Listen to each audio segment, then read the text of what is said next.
And my brother went too. He went too. And I begged my mom, come on, come with me, come with me. Because they seemed to have it all together. Their lives weren't like our lives.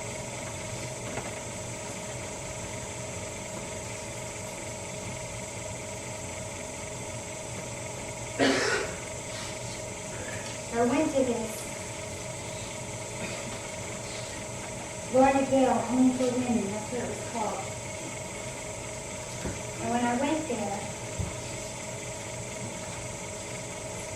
they wanted to tell you about Jesus. And in order to stay there, you had to attend a Bible study every night for the 10 days.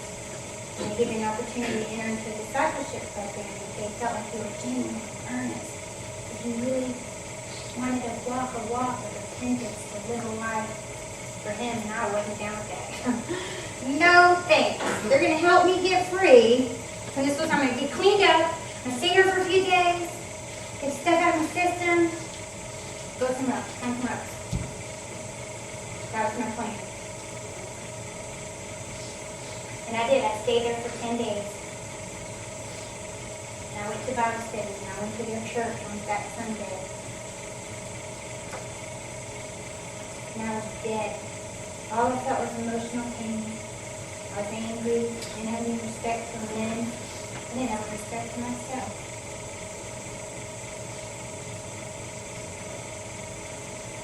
So then, I went to a different shelter called CAS. Central Arizona Shelter System is what it's called. I stayed there for a little while, probably about maybe 2 weeks. And the owner of the establishment came back that I was with, and he said, "Come, this is crazy, come back. Come, look at you. In my house you live, and beautiful clothing, jewelry, you eat whatever you want, you get anything you want. Want something to drink, want something to smoke, want something to... You get that, come back, this is crazy." He said, "I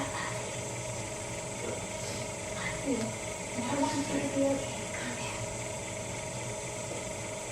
So, let me get my stuff, we're leaving. I was like, back and forth, back and forth. Okay. So I stayed for a little while, and it just started happening again. That pain started getting more and deeper and deeper and deeper. And I started telling them again, "Hey, look what's happening. Open your eyes, pay attention. You're going down the wrong road, little girl. Turn around, turn around." And they said, "That is it." They started telling me, "We got a plan for you. And it makes snuff pornography films and sell them overseas." And they started telling me, "This is what we're going to do to you. We're going to do it to you in a junkyard. And you're going to have the time of your life." And I was saying to myself, I always said, I'll never live past 25. Maybe this is it for me. Maybe this is the end.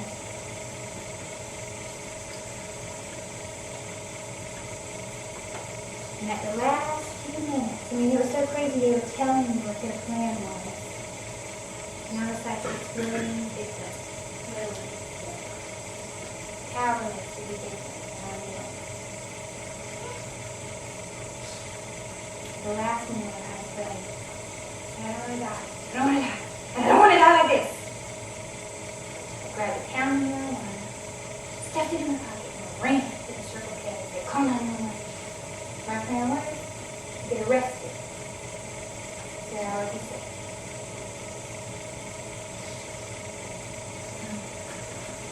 When the police came, I was going to tell them I had a pound of marijuana in my pocket. "You want some?" I rolled it down from me. So here you go. So I could go to jail. So before I could even start doing that, this police officer started asking me what was happening, and I was telling him, I just, came from his house. He recognized what I was speaking about. He said, "I'm not going to arrest you, but I'm going to take you with me." "Oh, okay." So I took the, I went out the door, took the marijuana, and I put in the trash can. And he took me, and it was like 2 o'clock in the morning. He took me to the Phoenix Police Department and put me in this little room, and he said, "When the phone rings, answer it."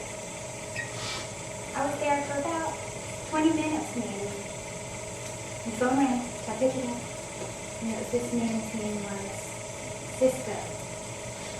He was the head of the organized crime biker task force for the greater metropolitan Phoenix. He started asking me a lot of questions about stuff really that I didn't know about. But the things I didn't know about, I was singing it, boy. Woo, they're doing this to women, and this is what's going on, and this is what's happening. And they did not care at all that was happening. They didn't. They were interested in drugs. They wanted to know about the drugs. They were more than aware that these women were being conditioned, they were being held against their will, that they were being raped and maybe murdered. They were very aware of it. They were more interested in catching them on a bigger charge than prostitution. So I started realizing, this is not good. And because I didn't know what they were asking me, he said, take her wherever she wants to go, drop her off. I was like, what? You want to take me out? I've been here for like 3.5 hours in this place, and you want to just leave me out on the street somewhere? Do you know what's going to happen to me when I get away from you? The man said, that is your problem, man. This is the life that you live. This is the point that you brought yourself to. These are your choices. Have a nice life. Get out of my car. Bye. And he was right. I had made those choices. I had brought myself to that place.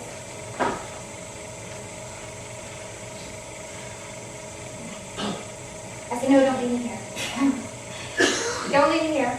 Don't leave me at this shelter system because it's, 3, 4, 5 o'clock in the morning. They are not going to let me in. Take me to church on the street. That's where I want to go. Those are good Christian people. Woo-hoo! They will let me in. They are not going to let me sleep outside. They are not going to let me be worried about these people coming after me. I went. And at first, I wasn't going to knock on the door or mess with them. I wasn't going to bother them. I laid on the ground under this jungle gym that they had in their yard. And I heard like a twig or something snap in the yard next door, and I was terrified. I jumped up. And there was a landing, steps. You go up the steps, and I ran up the steps. And I laid down on the steps. And right then, when I laid down in front of the door at the top of these steps on the platform, I hear them come. Slam their doors, kicking trash cans, using profanity to describe me. Where is she? Where is she? And you know what? I don't know how many of you have ever seen Bambi, but I'll tell you what. Not to be funny, but I'll tell you, you see in Bambi land, or anywhere, bird hunters, whatever, you get near birds that are hiding in a bush, you don't even have to be near them. You just got to move in their direction, and they will fly away because they're afraid and they're irrational. They don't know that if they just be still, you won't find them because they're hidden. And that fear came on me. And I felt like a bird, and I was ready to fly away. And just then, something began to happen to me that I had never experienced before. Deep peace that I had never known washed over me and through me. And I lay there. It was so warm and beautiful. And within seconds I was asleep. I woke up in the morning to women in that discipleship program stepping out over me. Look, there's a girl on the floor. And amazingly, they remembered me. And months and months before when I came to stay in their shelter.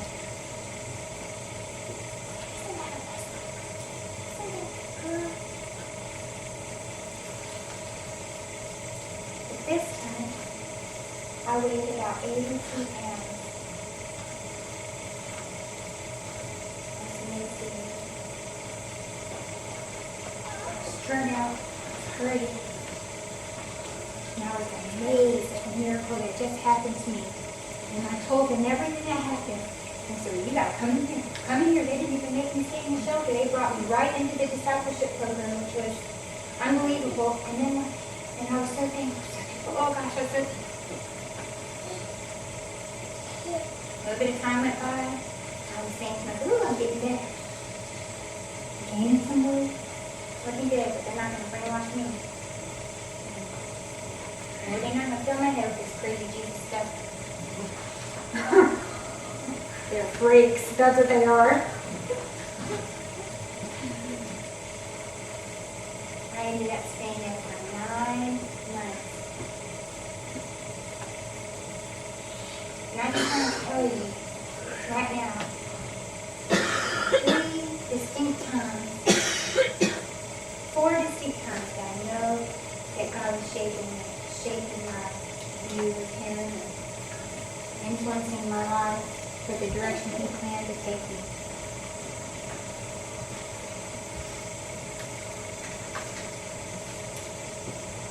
I begged my mom to go to church when I was younger. I begged her. I said, come on, Mom, come on, you gotta. Well, Pastor Wall, Church on Street Phoenix, after I started paying attention to him and listening to him and getting to know who he was, he came from a life like mine. He was a drunk. I had never heard of a minister that was a drunk, that drank, that used drugs, that tried the life that I was living, and I was shocked by it too. I was like, ooh, wow. He's like us. I called my mom and I was like, Mom, this guy, he's like us. You need to come check this thing out. I'm telling you, you need to come. So she did. I was amazed for the first time in my mom's life. She came to church. I was at church on the street. I was like, okay. My mom came with this man that she was living with at the time.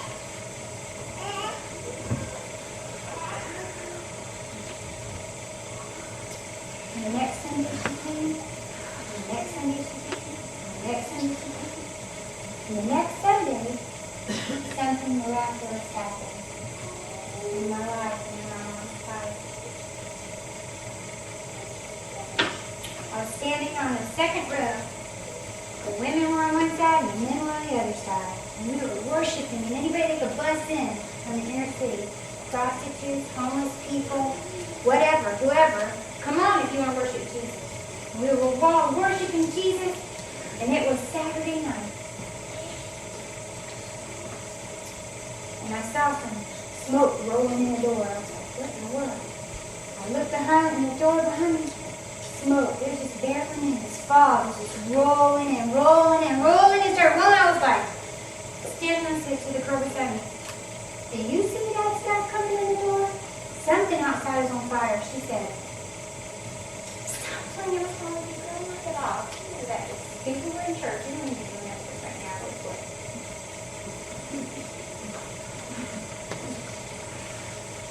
So again, I waited a few minutes. It was rolling in. It was everywhere. It was coming through the aisles. It was knee deep on some people. I said, what is going on here? I went through here and said, girl, I just stop playing. Tell me what that is. She said, if you don't leave me alone, I do not see anything. I do not know what you're talking about. And then all of a sudden, it was all around me. All around my legs. This fog and rolling. And at that very moment, Scripture entered into my mind that you are not your own. You are bought at a price. And at that moment, some deep, warm, powerful feeling poured into me that was gentle, and it was beautiful, and it was wonderful. And there was something happening inside of me that I had not experienced to that point. It was better than anything I had seen, known. It was no drug could compare to it. My flesh was just tingling. All the hair was standing up. And at that very moment, something exited my forehead. I felt it, and I knew clearly that it was leaving my body, not coming in.